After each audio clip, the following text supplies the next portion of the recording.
өшөө гаж хэлээтэй хөгжилтэй. Хөгжилтэй. Тэр дотшин. За тэгээ гэртээ өмших тухтай суулж хэлээтэй байгаа. Хүм бол ингэ суудаг тахгүй. Яа, билнэ. Билээ. Тэхлээ. Сүүлчийн айлаалагч уран сайхны киноны гол дүрийн жүжигчин Мишель байна. Тэгээд Univision-ы What's in my fave контентэд оролцохоор ирсэн байна. За миний favorite дотор бол одоо саксны багаар авахсан зураг байгаа. Тэгээ энэ бол ер нь айгүй юм чухал зураг. Яагаад гэх юм бол би ингээд сакс тоглох байхгүй юу. Гэхдээ ямар ч тэмцээнд саксны тэмцээнд ингээд ялж байгаагүй хизээч медаль авч байгаагүй заяа. Тэгээ яг энэ зураг болохоор 12 дугаар ангид яг ангаараа ингээд мөнгөн медаль ингээ авсныхаа дараа амар ингээл үйл албар ингээд дотор нэг юм амар баяр хүртэ мэдэрдэн шүү дээ. Яг тийм үуч байсан. Тэгээд энэ зурагт бол маш хайртай. Ангийнхаа охтодор амар хичээсэн болохоор тий. Тэгээ миний хувьд бол тэгтээ амар үнцэнтэй тэмцээн байсан. Анхны удаага саксны медаль авсан. Анхны удаа бөгөөд эцсийн удаа гэх юм уу гэдэг байхгүй юу? 10 жилдээ авсан. Төгсгөөсөө өмнөстэй яг л мөнгөн медальтай болол яс. Алт дээр бол өөөсөө чадаагүй тэгэл хожигдоод зөө хэдүүлээ зүгээр медаль авсан л амар гоё. Хүрл авсан ч бид баян баярлах байсан. За энэ болохоор одоо миний нэг юм саяхны зураг л да. Уналттай үеийн зураг гэх юм уу? Түрүү яг нэг 21 хүрээд би нэг жоохон burnout болсон байхгүй юу? Тэгээ яг нөгөө 21 хүрхийн жоохон өмнөх нь ингээд нэг юм ямар ч юм хийх хүсэл ингээд төрөхгүй болчихсон байхгүй юу. Тэгээ би өөрийгөө ингээд яагаад ингээд юу ч мэдрэхгүй ингээд ямар ч одоо юм хийх хүсэл төрөхгүй юм бол гэж жоохон гайхаад. Тэгээ миний төрсөн өдөр болж байгаа юм чинь би ядаж ингээд амар баярлах бах. Тэгээ амар ингээд юм мэдрэх байх гэж бодсон байхгүй юу. Тэгээ яг төрсөн өдөр болоод манай найз надаа бүр ингээд хайчилбараар ингээд миний зургийг ингээд одоо хийгээд тэгээ надад өгсөн байхгүй юу. Тэгээ би ер нь бол дийлэгтэй хүнээс бэлэг авахтаа нэг тийм амар том реакшн гаргаж чаддаггүй хүн байхгүй юу ингээд. Тэгээ яг тухайн мөчөд ингээд амар юм сонин ямар ч юм мэдрэхээ байлцсан ном гэдэг шүү дээ нөө. Ингээд чимгсэн ч ингээд юу ч мэдрэхгүй байгаа юм шиг тийм болсон үс байсан уу яахгүй юу. Яг найз маань тэгэл ингээд бэлэг өгөөл юу асан чи би бүр ингээд амар уйлал бүр амар ингээд баярлаад чин сэтгэлсээ. Тэгэл тэрний дараа нь бас нэг Магдалины баг дээр очиод ингээд чамд төрсөн өдрийн дуу дуулаад өгье гэдгсэн аахгүй. Тэгээд төрсөн өдрийн дуу надад дуулж өгч байгаа юм чинь би ер нь юу болох ч юм мэдчих чам чи нэг ч гайхгүй ах төө гэл ороод оо вау гэл. Тэгэл яг тэр ингээд дуулаад ихсэн аахгүй. Төрсөн өдрийн минь төргий гэл. Тэгээд дуулаад ихсэн чи яг үндэ бас дахиад амар ингээд уйлаад. Тэгээд яг зүгээр тухайн мөчийг ингээд дараа нь процесс хийгээд ингээд амар бодоод үтсэн чинь би ингээд одоо 17 8-таас хойш ингээд дандаа ажилласан байгаа аахгүй. Ингээд ерөөсөө өөртөө цаг гаргаагүй гэх юм уу. Тэгэл нөө нэг амар их юмд ингээд цаг гаргаад ийш тийшээ ингээд анхаарал дандаа ингээд сарнж явсаар агаад хүн чинь нэг сайхан амьсгаа аваад суух тийм цаг гарахгүй болохоор нэг л өдөр бүр ингээд ямар ч юу ч хийх хүсэлгүй ингээд болчт юм билээ. Бүр ингээд би ер нь яагаад энэ бүхнийг хийгээд байгаа юм те. Зүгээр л ингээд юу ч хийсэн угаасаа үлдэхгүй юм шүү гэдэг чим нэг тийм хоосон мэдрэмж гэх юм уу. Ингээд юм л бол эмошн гаргаж байгаа эмошнууд нь амар юм том. Тэгээ яг дараа нь ингээд баг багаар гайг болсон л тоо. Тэгээ тэр нь яаж гайг болсон гэхээр мэдээч өөртөө нөгөө цаг гаргаад те илүү өөрийгөө ингээд сонсоод ойлгоод өнгөрсөнд одоо ингэсэн юм байна те өөрийгөө дүгнээд одоо би ингэж байгаа юм байна. Ирээдүйд тэгвэл ингэх юм байна гэд нэг тэгж суух хэрэгтэй юм байлээ шүү. Тэгэхгүй завгүй яваад ич бас болохгүй байсан гэлээ. За миний дараагийн зураг болохоор багын маань зураг байгаа. За энэ багын зураг яагаад favorited байдаг гэхээр энэ үед нөгөө нэг аав ээж хоёр маань ингээд орхиод явцсан байсан байхгүй юу? Намаа нэг настай тэгээд өөрөөсөө гадаадд ажиллахаар явцсан. Хамаатны хичээнд ингээд орхиод. Тэгээд бодорч гисэн нөгөө ундраа ээж гээд дууддаг байхгүй ээжээр дууддаг. Тэгэж хэлд орсон болохоор ч юм болов гэж боддог. Ээжийн хэлд орсон болохоор. Тэгээд яг нөгөө ээж эргээд ирсэн байхгүй юу?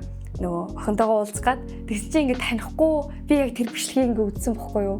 Тэгсэн чинь ингээд ээж ингээд Мишель миний охин найшрыг гэл тэгсэн чинь ерөөсөө танихгүй ингээд нөгөө өөр хүнийг ээж гэд гүйжээг харсан чинь амар өрөвдмөр исэн.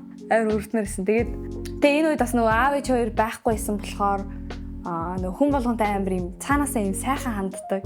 Ингээд ерөөсөө баг уйлна гэж байдаггүй байсан гэсэн. Тэр хүн болгон дээр амар инээж очдог.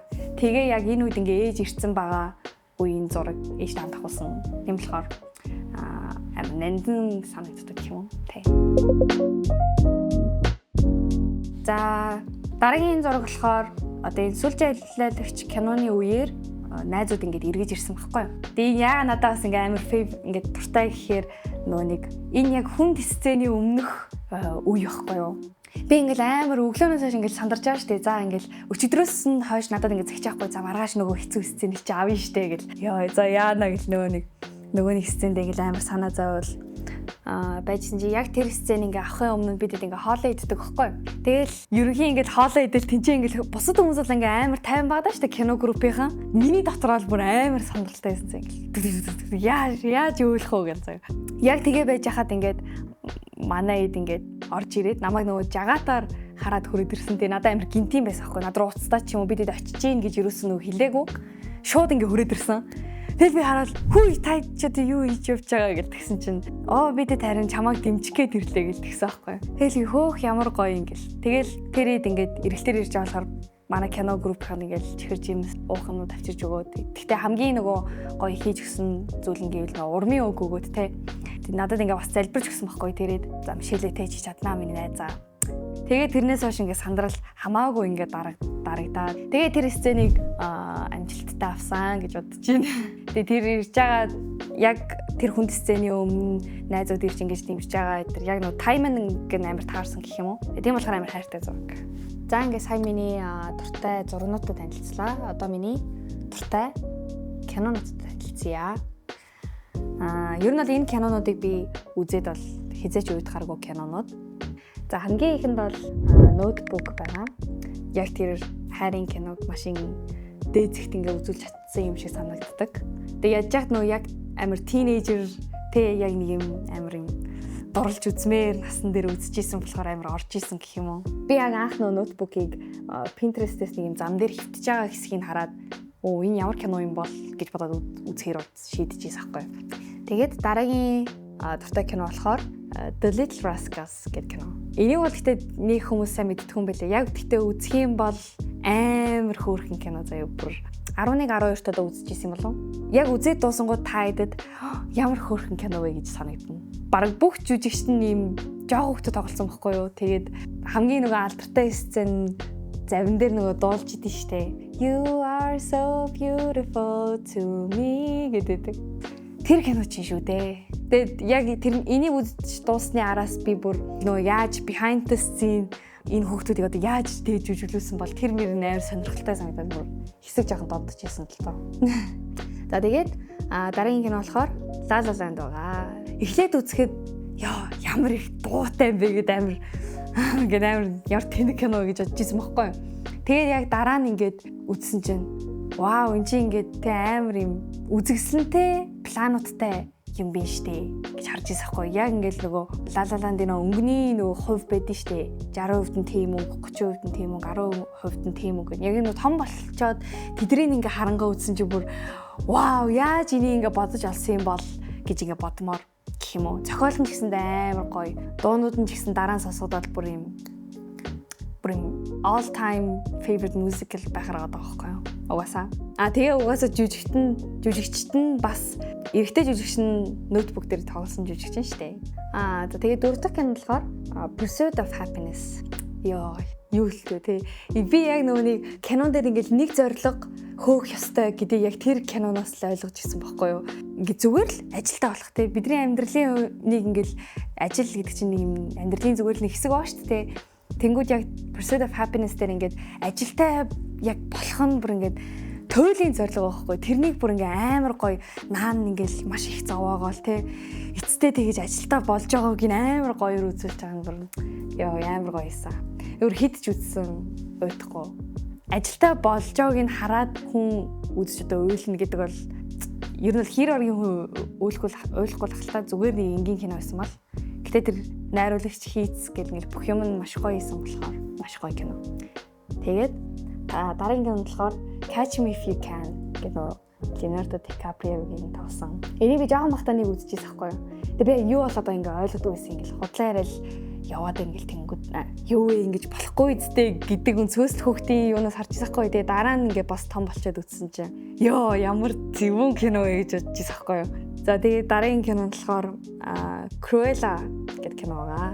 Cruella ч бас зөвүүн шүү дээ. Яа жүжигчин нь өөр амар гоё. La La Land-ийн бас жүжигчин шүү дээ те. Жүжигчнийх нь нэг тийм алдартай сцен мэдэн шүү дээ нөгөө нэг өөрөө жүжигчин болохыг хүсдэг шүү дээ La La Land дээр. Тэгээ тэр жүжиглэлтийг хараад би ингээд вау өөр бас кинонуудыг үзье гэд. Тэгээ Cruella яг ч хүүхдийн кино шиг санагдчихсан байхгүй юу. Тэгээ яг ингээд үзсэн чинь бол бас амар утгаучтай амар гоё кино байхгүй амар юм зөвүүн хийцтэй. Тэр малажнууд нь яаж те ёо яаж юм санаануудыг олсон юм бэ гэмээр тийм кино. Хогийн пүнкрээс ингээл палаж ягаал тэгэл ээжтэйгээ ингэж өрсөлдөө өтөж байгаа юм шиг те. Ер нь амар зөвүүн кинонуудын нэг. Гэтэ ийм family friendly зөвүүн гэхээр нэг юм bad зөвүүн биш гоё зөвүүн. Тэгээд дараагийн кино болохоор Something in the Rain гэдэг олон ангит кино. Одоо нөгөө K-drama дундаас хамгийн дуртай нь гэх юм уу. Тэр кино үзэхэд нэг юм тайван мэдрэмж авдаг. Амар юм удаанаар ингээ хүнийг хайрлж сурж байгаа юм шиг тийм кино байхгүй. Нэг юм амьдралыг нэг юм гоё мэдэрмээр ч юм шиг. Тэг нэг юм aesthetic nostalgic гэх юм уу. Тэгээд сүүлийн кино нь болохоор The Classic Something in the Rain хоёр ер нь жоохон надад төстэй юм шиг санагддаг гэх юм уу. Тэгээ надад яг хайрын кино яг ийм байвал бас илүү гоё санагдахгүй юу. Сүр сар хийсэн биш. Яг ноутбук бол амар тийм штэ ингээл галаар ингэж дүрлэлцэж ингэ дурлж яадсан штэ тий. Тэнгүүд яг Something in the Rain Classic хоёр болохоор амар юм тайвнаар үзэхэд амар юм гоё. Тэгээ яг сүүлд нь тэгтээ ингээл бас амар уйлал дуусдаг л та. Тэгтээ тэрэндээ дуртай гэх юм уу эмхтэй үе юм да гэдэгхгүй. Ийм кинонууд байна. Өөр тэгтээ дахиад ямаараа зөндөг кино байна л та. Тэгтээ яг тий 8 гэсэн болохоор гэдэгхгүй.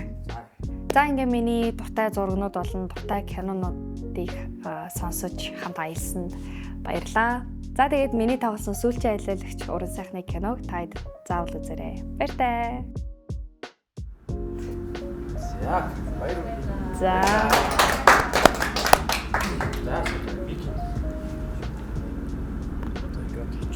Сэнтэй гайвсантэй.